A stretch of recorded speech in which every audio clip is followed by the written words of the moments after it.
तो प्यार करते हो तो एक बार मां भारती का जयकारा लगाएंगे, दोनों हाथ के मुट्ठियां बांधेंगे, सभी आगे नीचे ऊपर सभी, सबकी मुट्ठियां बंधनी चाहिए। जिनके जिनके पास हाथ है दोनों हाथ ऊपर कर लो और पूरी ताकत से बोलेंगे भारत माता की, भारत माता की। इनकलाब, इनकलाब, वंदे वंदे। साथियों, पूरे देश के अंदर लोकसभा चुनाव का शंखनाद बज चुका है। उत्तर दक्षिण पूर्व पश्चिम कन्याकुमारी से लेकर के कश्मीर तक, गुजरात से लेकर के मणिपुर तक पूरा देश 4 जून का इंतजार कर रहा है। पूरा देश, आप आ जाओ कोई बात नहीं, शाम का समय हो गया। पूरा देश इंतजार कर रहा है 4 जून का। एक तरफ भारतीय जनता पार्टी के नेता, एक तरफ भारतीय जनता पार्टी के कार्यकर्ता चारों तरफ देश भर में घूम रहे, और दूसरी तरफ इस देश को बचाने के लिए, संविधान को बचाने के लिए, लोकतंत्र को बचाने के लिए देशभक्तों की टोली घूम रही है। इंडिया गठबंधन की टोली घूम रही है। देश में आमने सामने एक टीम जो है इस देश में तानाशाही लागू करने के लिए घूम रही है, और दूसरी टीम, इंडिया की टीम, इस देश को बचाने के लिए घूम रही है। भारतीय जनता पार्टी के नेताओं का नारा क्या है? क्या घूम घूम कर रहे हैं? कह रहे हैं अब की बार, जोर से बोलो, क्या कह रहे हैं? अब की बार भाजपा का नारा है अब की बार 400 पार, और जनता का नारा है अब की बार भाजपा की होगी हार, अब की बार भाजपा की होगी हार, अब की बार भाजपा की होगी। ये जो आप लोग जानते हो, अगर अकेले, आपको कभी अकेले कहीं सुनसान इलाके से जाना हो, कोई आगे पीछे ना दिखे, तो आदमी क्या करता है? जोर जोर से कुछ गाने लगता है, कुछ बोलने लगता है, जिससे डर थोड़ी कम हो जाए। भाजपा के लोगों को डर लग रहा है, जितना ही डर लग रहा है उतना ही 400 पार, 400 पार, 400 पार। शायद सोच रहे हैं कि शायद कुछ तो डर कम हो जाए। साथियों, मैं आप लोगों को मुबारकबाद देने आया हूं। 1 साल नहीं, 2 साल नहीं, 3 साल नहीं, 4 साल नहीं। अरे दिल्ली वालों ने भारतीय जनता पार्टी के सांसदों को 10 साल मौका दिया। पिछले 10 साल से नई दिल्ली लोकसभा से कौन सांसद था? आपके सांसद का क्या नाम था? 10 साल की सांसद, भारतीय जनता पार्टी की केंद्रीय मंत्री। नारा है 400 पार का, लेकिन ये भी भरोसा नहीं है भाजपा वालों को कि मीनाक्षी लेखी लड़ेंगी तो जीतेंगी या हारेंगी। इसलिए पत्ता क्या किया? मीनाक्षी लेखी का भाजपा ने टिकट क्यों काटा भाई? अगर 400 पार है तो मीनाक्षी लेखी की हार थी, तभी तो डर लग रहा था। किस बात का डर था? भाजपा को हार का डर था। और बात केवल नई दिल्ली की नहीं है, भाजपाइयों को पूर्वी दिल्ली में भी भरोसा नहीं था, दक्षिणी दिल्ली में भी भरोसा नहीं था, पश्चिमी दिल्ली में भी भरोसा नहीं था, चांदनी चौक में भी भरोसा नहीं था, नॉर्थ वेस्ट में भी भरोसा नहीं था। मैं आपको मुबारकबाद देना चाहता हूं और चैलेंज करना चाहता हूं। भारतीय जनता पार्टी के कई कार्यकर्ता उधर होटलों में, एक दुकानों में बैठ के सुन रहे हैं। अगर तुम्हारे 400 पार में दम है तो मीनाक्षी लेखी का नामांकन कराना, नई दिल्ली वाले जमानत न जब्त करा देंगे तो कह देना। एक तरफ है 400 पार और दूसरी तरफ भाजपाइयों को पता है कि मीनाक्षी लेखी लड़ती तो हो जाती है या नहीं है। इसको तो हमें कहने के, हमारा तो आरोप नहीं है, ये तो सच्चाई है। सच्चाई है या नहीं है? लेकिन भाजपाइयों को कैंडिडेट बदल करके भी भरोसा नहीं हुआ जीत का। बोले यहां तो केजरीवाल है, पिछले 10 साल से भाजपा क्यों जीत रही थी जानते हो? क्योंकि हर बार लोकसभा चुनाव में कांग्रेस पार्टी अलग लड़ती थी और आम आदमी पार्टी अलग लड़ती थी। आधा वोट इधर और आधा वोट इधर। अब दोनों पार्टियां इंडिया गठबंधन में साथ मिलकर के लड़ रही हैं। उनको पता था कि केजरीवाल अगर बाहर रहेगा तो हारना तो छोड़ दो, इस बार जमानत जब्त दिल्ली में होने जा रही है। क्यों होने जा रही है? क्योंकि दिल्ली वाले पूछ रहे हैं कि 10 साल तुम्हें हमने सांसद बना करके भेजा, क्या किया तुमने? भाजपाइयों के पास जवाब नहीं है। 10 साल से मोदी जी की सरकार है, क्या किया है आपने दिल्ली के लोगों के लिए? उनके पास जवाब नहीं है। एक काम किया है 10 साल में मोदी सरकार ने, दिल्ली के प्रचंड बहुमत से चुने हुए मुख्यमंत्री अरविंद केजरीवाल को उठा करके कहां भेज दिया? क्यों भेजा? क्यों भेजा? क्यों भेजा? डर के मारे। वैसे तो भाजपा वाले घूम घूम कह रहे हैं केजरीवाल ने शराब घोटाला किया, घोटाला किया, घोटाला किया, घोटाला किया, इसलिए भेज दिया।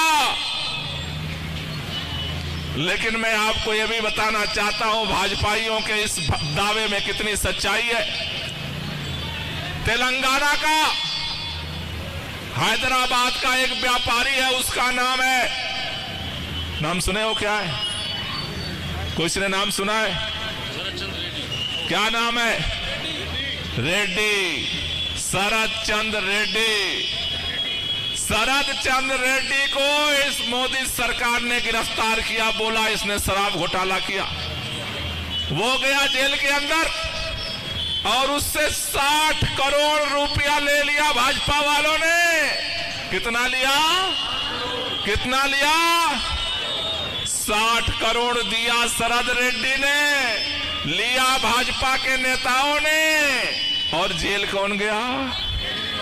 एक चवन्नी आज तक नहीं मिली। 2 साल से शराब घोटाले के खिलाफ मनीष सिसोदिया को बंद कर रखा, सत्येंद्र जैन जेल के अंदर बंद कर रखे हैं, 1000 जगह छापे मार चुका, आज तक एक चवन्नी नहीं बरामद हुई। अरे जिसके यहां तुम्हें 2 साल से सारी एजेंसियां चप्पा चप्पा छान चुकी, 1 रुपया नहीं मिला, वो मुख्यमंत्री आज जेल में है। और जिसके आरोप पर तुमने मुख्यमंत्री को जेल में भेजा, भाजपाइयों शर्म नहीं आती? 60 करोड़ रुपया लेकर के वो बुलेट ट्रेन की रेल में घूम रहा है सुड़ेआम पूरे देश के अंदर। अरे हिम्मत है, भ्रष्टाचार के खिलाफ हिम्मत है लड़ने की, तो भ्रष्टाचारियों को जेल में डालो, औकात पता चल जाएगी। जितने देश भर के भ्रष्टाचारी हैं सब भाजपा में शामिल करते जा रहे हो। वॉशिंग मशीन में वो धुलते जा रहे हैं। कहते थे अजीत पवार भ्रष्टाचारी है, उसको उप मुख्यमंत्री बना दिया। कहते थे अशोक चौहान भ्रष्टाचारी है, उसे राज्यसभा में भेज दिया। कहते थे हेमंत विश्वकर्मा भ्रष्टाचारी है, उसे असम का मुख्यमंत्री बना दिया। अरे जिसकी ईमानदारी की दुहाई पूरा देश करता है, उस कट्टर ईमानदार अरविंद केजरीवाल को तुमने उठा करके तिहाड़ जेल में पहुंचा दिया। कौन है अरविंद केजरीवाल? अरविंद केजरीवाल एक व्यक्ति नहीं है। इस देश के अंदर जितने मुख्यमंत्री बने हैं, सभी मुख्यमंत्रियों में सबसे ज्यादा इस देश में प्रचंड बहुमत का रिकॉर्ड बना करके कोई मुख्यमंत्री बना है, उसका नाम अरविंद केजरीवाल है। लाखों लोगों ने झाड़ू की बटन दबाई है, तब अरविंद केजरीवाल मुख्यमंत्री बने। दिल्ली के लोगों ने अपने दिलो जान से तन मन धन लगा करके अरविंद केजरीवाल को मुख्यमंत्री बनाया। और अरविंद केजरीवाल ने भी दिलो जान से दिल्ली वालों के लिए काम करके दिखाया। भाजपा वालों को लगता है कि गठबंधन हो गया, हम चुनाव हार रहे हैं, केजरीवाल अगर प्रचार करेगा तो जमानत जब्त हो जाएगी, और इस हार के डर को अरविंद केजरीवाल को अंदर कर दिया। अरविंद केजरीवाल का गुनाह क्या है? क्योंकि वो आपके लिए काम करता है। मैं आपसे पूछना चाहता हूं, आज अगर इस करोल बाग के इलाके में आज अगर पूरे दिल्ली में 24 घंटे बिजली आती है तो उस बिजली देने वाले का नाम क्या है जानते हो? क्या नाम है? पीछे तक से आवाज आनी चाहिए। 24 घंटे जो दिल्ली को बिजली देता है उसका नाम क्या है? 24 घंटे बिजली के बाद भी फ्री बिजली देता है, उसका नाम क्या है? आवाज पीछे तक आनी चाहिए जिसको पता है दिल्ली वालों को जो फ्री पानी देता है उसका नाम क्या है, दिल्ली वालों को जो बेहतर स्कूल बनाकर देता है उसका नाम क्या है, अरे दिल्ली वालों को जो मोहल्ला क्लिनिक देता है उसका नाम क्या है, अरे दिल्ली की बहनों को जो फ्री यात्रा कराता है उसका नाम क्या है, अरे बुजुर्गों की जो तीर्थ यात्रा कराता है उसका नाम क्या है। और अब 1000 रुपए हमारी हर बहनों के लिए जो बजट में इंतजाम करके बैठा है उसका नाम क्या है। केजरीवाल वो है जो हमारे लिए दिन रात काम करता है, उसे तुमने उठा करके जेल में डाल दिया और अभी जेल में डालने से इस तानाशाह सरकार का पेट नहीं भरा। अरे अंग्रेजों के राज में भी किसी चुने हुए मुख्यमंत्री को इतना सताया नहीं गया। बिना किसी सबूत के, बिना किसी प्रमाण के तुमने उठा करके चुने हुए मुख्यमंत्री को जेल में डाल दिया और अब तुम उस जेल के अंदर उनकी पत्नी से तुम उनसे मिलने नहीं दे रहे हो, उनके बच्चों को भी उनसे मिलने नहीं दे रहे हो। अभी खबर आई है उनकी तबीयत खराब है, शुगर बढ़ गया है, उनको दवा नहीं खाने दे रहे हो, इंसुलिन की इंजेक्शन नहीं लगाने दे रहे हो। इतना अत्याचार तो कभी अंग्रेजों ने भी नहीं किया, शेम शेम। इतना अपमान तो कभी अंग्रेजों ने भी नहीं किया। मैं दिल्ली वालों आपसे पूछना चाहता हूं, अरविंद केजरीवाल व्यक्ति है या हमारा मुख्यमंत्री है? अरविंद केजरीवाल अगर हमारा मुख्यमंत्री है तो ये अत्याचार अरविंद केजरीवाल के ऊपर नहीं हो रहा है, ये अपमान अरविंद केजरीवाल का नहीं हो रहा है, ये अपमान हमारा हो रहा है, पूरे दिल्ली का हो रहा है। कब तक चुप रहोगे, कब तक ये बर्दाश्त करोगे? आज नहीं तो कल खड़ा होना पड़ेगा, क्योंकि जो अरविंद केजरीवाल को अपमानित कर सकता है, अगर दोबारा भाजपा की सरकार आ गई तो कोई व्यापारी अपमानित होने से नहीं बचेगा। जब मुख्यमंत्री को ये नहीं छोड़ रहे हैं तो एक आम आदमी को क्या छोड़ेंगे? क्या अरविंद केजरीवाल ने आपके लिए कुछ किया है? अरविंद केजरीवाल ने आपके लिए कोई काम किया है? कितने लोगों को फायदा मिला है अरविंद केजरीवाल के कामों से? जरा हाथ ऊपर कर दो। अगर अरविंद केजरीवाल ने आपके लिए काम किया है, आज इस तानाशाह सरकार ने अरविंद केजरीवाल को उठा करके जेल में बंद कर दिया, तो अब हमारा फर्ज क्या बनता है? हमारा फर्ज क्या बनता है? हमारा फर्ज क्या बनता है? अरे केजरीवाल ने हमारे लिए काम किया। केजरीवाल जेल में बंद है, लेकिन उसके दिलों से चाहने वाले लाखों लोग जेल के बाहर हैं। हम सबको अब इकट्ठा होना पड़ेगा, लोगों के पास जाना पड़ेगा, लोगों को बताना पड़ेगा कि इस अत्याचार और अन्याय का हमें हिसाब चुकाना पड़ेगा। कैसे चुकाएंगे? कैसे चुकाएंगे?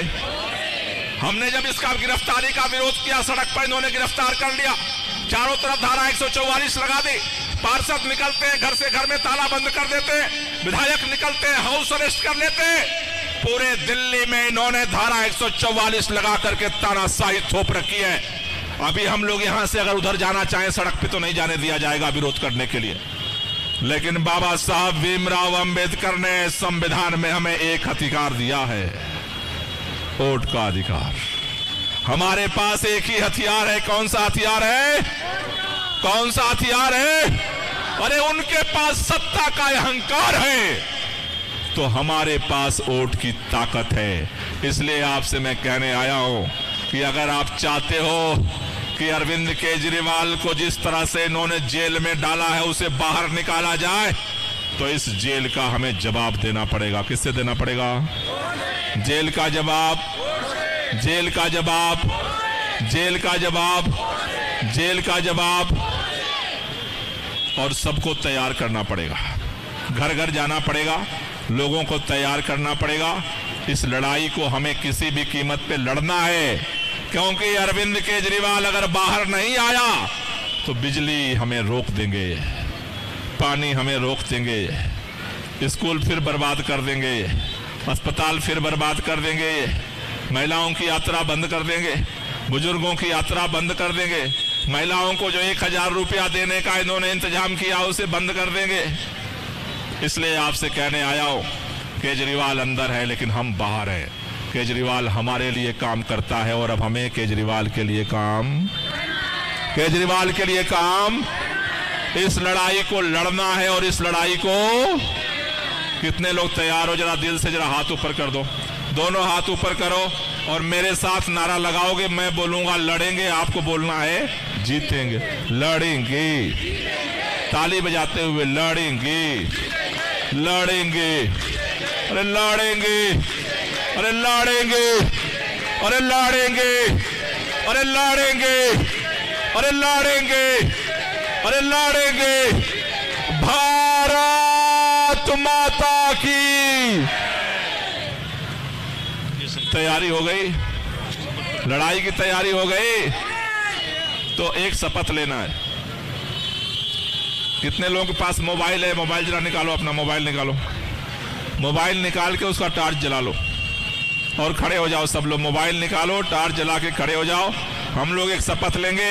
मैं आगे आगे बोलूंगा, पीछे पीछे आपको दोहराना है। सभी लोग, मंच वाले भी टार्च निकाल लो, अगल बगल आजू बाजू वाले जिसके पास मोबाइल है, मोबाइल का टार्च जला के खड़े हो जाओ सब लोग।